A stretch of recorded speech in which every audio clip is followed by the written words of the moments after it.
Dead ass, it feel like I've been waiting a year for this movie to come out on digital. I can finally talk about it, because Sinners might just be the greatest movie of all time. Sinners starts off with a flash forward, but we're gonna get to there when we get to there. But we see our boy Sammy get done sharecropping for the week. He couldn't find his guitar at home, so he went to his dad's church to pick that hoe up, and his dad was like, I ain't gonna hold you, bro. Stop dancing with the devil before he follows you home. That boy Sammy like, whatever the Baba Booey. That means all head, and this with his cousin Smoke and Stack. Now these two fine individuals bought themselves an establishment from this man right here. We'll call this dude totally not racist Klansman with a C. The Smokestack twins trying to turn this hoe into a juke joint. But before that can even happen, they need workers, equipment, and food.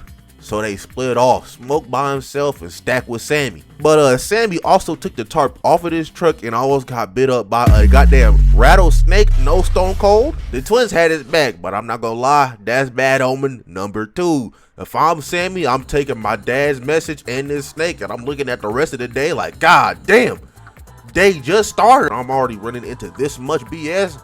I'm not gonna hold you, I might have to take my black ass back home. That boy Smoke went to go pull up on his homeboy Bo to get some supplies and a sign from his wife, but he comes outside and niggas was trying to rob his truck. He had to blick him down in the middle of the street. Then that boy Smoke goes to see his deceased child and Annie, gets her to come along with the juke to cook for everybody. Then we go to the misadventures of Stack and Sammy. That boy Stack over here trying to recruit Slim to play at the juke. Bribed the hell out of Slim. I mean, it really be your own people. He kinda did that nigga dirty. Then Mary comes off of this train. You see this dainty woman, you wouldn't expect the nasty things she about to say. I heard you loud and clear, but then you stuck your tongue in my coos and fucked me so hard, I figured you changed your mind. Sammy also saw this fine shit named Perline, but Smoke and Stack got everything they need for the juke joint. And then we see this boy Remick.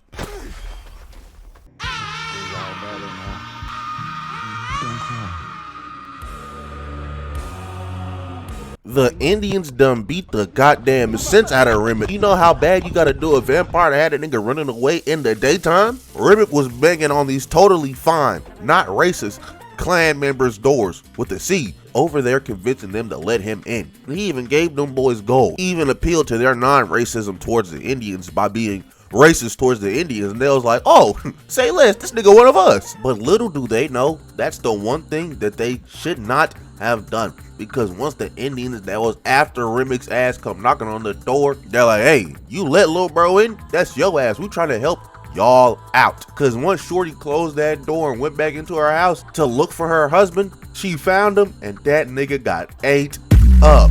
I mean, Remick just sitting in the chair, blood dripping off of his face. You know this Baba Booey guilty. And now look at you, you look dumb, you look stupid. The Indians was trying to help you out, but you done saw a speckle of brown and was like, oh hell no, I can't rock with that. Now you're a vampire for the rest of your life. Smoke and Stack got everything set up for the juke joint and they start letting folks in. That boy Cornbread is on security as Perline pulls up, and then we see Mary pull up. And I'm not gonna hold you, bro, this right here starts pissing me off because Sammy starts asking Mary to leave. And I'm not gonna hold you, it's not a lot of places that I would go if I was the only nigga there or there is a bunch of one specific type of race there. I'm not gonna hold you. It's dead ass just that everybody hates Chris School, but in reverse for Mary. She's only here to piss off Smoke and Stack. She's able to stay in because she buys Sammy a drink, and Sammy's just like, you know what? Whatever, man. She can't be too bad. Stack pulls up on Mary. They start chatting it up, and I know somewhere Shamik Moore just fell down to the ground. Whole time watching the movie, I know that nigga Shamik was clutching his seat. And then we get to my favorite part of the movie, and I can't play a single piece of it because it's that music portion where Sammy starts playing and we start getting visions of the past and the future of just musicians, and that shit is fire. Sammy plays so damn good, he got some box out of it, and Remick heard that shit. He was like, oh yeah, I need little bro right now. So Remick and them two start knocking on the door, asking to come in. They say, hey, we play good music too. They start playing that new Carter 6 straight ass. But they get turned away, and this the problem with niggas, Mary included. People need to know that no means no. They said it 8 times and they were still begging to come in. What you begging for? We don't want you in here, twin. I know that Remick and them is vampires, but why be somewhere that you are not welcome? After they kick out the Three Stooges, Smoke, Stack, Mary, and Annie start discussing the logistics of the business because the plantation owners is paying dues in wooden nickels. And I wish a nigga would pay me in wooden nickels, damn near IOUs, after I got done slaving away, literally, on this damn cotton field. I'm burning down that whole bitch the next day. Plantation owner waking up, whole entire house ransacked, like you got me messed up. Mary decides to go talk to the Three Stooges because, you know, them niggas start talking about how much Mary has lost and whatnot, and that boy Remick started drooling from the mouth. So Mary decided to get away from these freaky ass. Baba Booey. This is frying me. Remick had no reason to levitate his ass up in the air, bro. You could have just snatched her ass up. Bro was just trolling. That girl Mary came back in the juke like ain't nothing happened. Started freaking up on Stack immediately. As Smoke and Sammy had to beat up Childish Gambino's deranged cousin. I mean, brother man looks exactly like him. They're over here stomping the piss out of bro, putting up pots and pans to his ass while Pearline sitting in the back like ain't nothing going on. All this because he razor bladed some dude, man. Like, why you bringing the razor blade to the function, twin? We go back to Mary and Stack, and that girl Mary started drooling, and Stack acknowledged it, and Shorty said, "Do you want some?" You's a freaky ass nigga.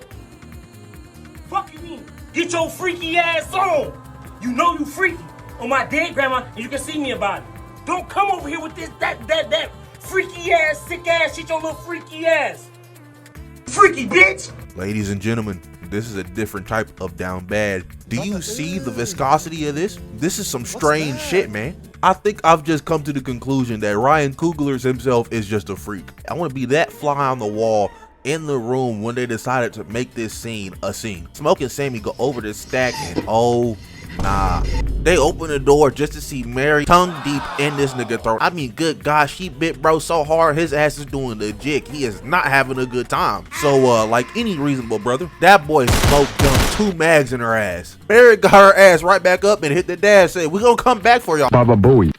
That boy Stack is a super goner, man. Slim starts telling everybody to leave, and Annie starts explaining that she thinks that what they're dealing with is a haint.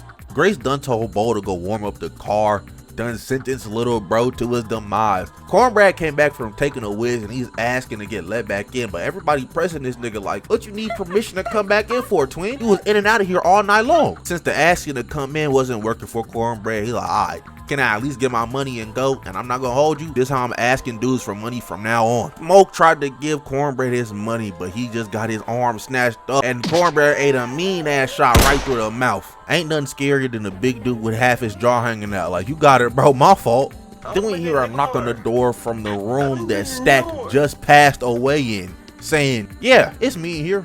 I'm cool, I'm chilling." Like, no, brother, I just saw you die in my arms 3 minutes ago. You're not good, actually. Stack hated being locked up in there though, so his strong ass busted out the door and squished the hell out of Sammy with that. Left his ass up out the juke. And right now for Sammy, this is bad omen number 3, 4, 5, and 6. This is where I would have realized I'm taking my black ass back home, but now he can't do that, or else he's gonna get turned into a vampire. And he gathers everybody that's lived in the juke and tells them all to eat some garlic and tells them exactly what it is they need to do in order to kill a vampire. As that boy Remick on the outside just starts singing the Rocky Road to Dublin and everybody is gassing his ass up. This must be how it feels to be that one white friend to get accepted into the group of black people. But the dude Smoke and Sammy threw out right before Remick started doing his Rocky Road to Dublin stint was indeed not a vampire, cause they thought the pile of viscous liquid bro was laying in was blood. That was just liquor, and now they went to go save Lil Home, but Cornbread's hungry ass done got him. Started eating the piss out of bro. As Grace's husband just briskly walks toward Grace and is like, "Hey, I got the car warmed up, we're all ready to go." Like there isn't a nigga mauling another nigga right beside him. Grace knew right then and there, oh yeah, no, my Pookie gone.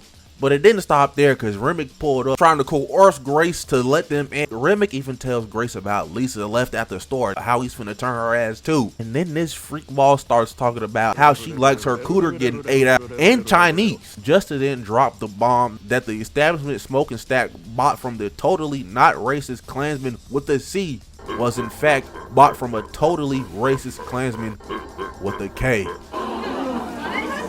And that he was gonna come with him and all of his clan brothers and mow down everybody there. Stack even pulled up trying to convince Smoke to let them in so they can be together forever. Hey, looks, man, I love my family, but if one of them became a vampire and was like, hey, come join me in vampiredom so we can be family forever, I'm saying no doubly now. I'm not trying to see you the rest of my life, which is forever. Grace started gearing up like she was getting ready for a war, just for them vampires outside to start playing Peanuts to an Elephant again. And Grace possibly could not let that vitriol hit her ears for a second time today. So her dumbass invited them in. If I was Smoke, I would have had to bust her upside the head with a bottle one good time, because we weren't even done planning. Now look at this nigga Remick. Or farming after the fact you said come on in. He knows you're dumb. But at least Grace was the first to engage. Did it do anything except for put everyone else in danger? No, because she threw that Molotov at Remick. He just threw that whole bitch, and now the entire juke joint is on fire. Now we gotta worry about vampires and burning to death. Thank you, Grace. They started blinking down at vampires, and Grace, she did in fact take one vampire out.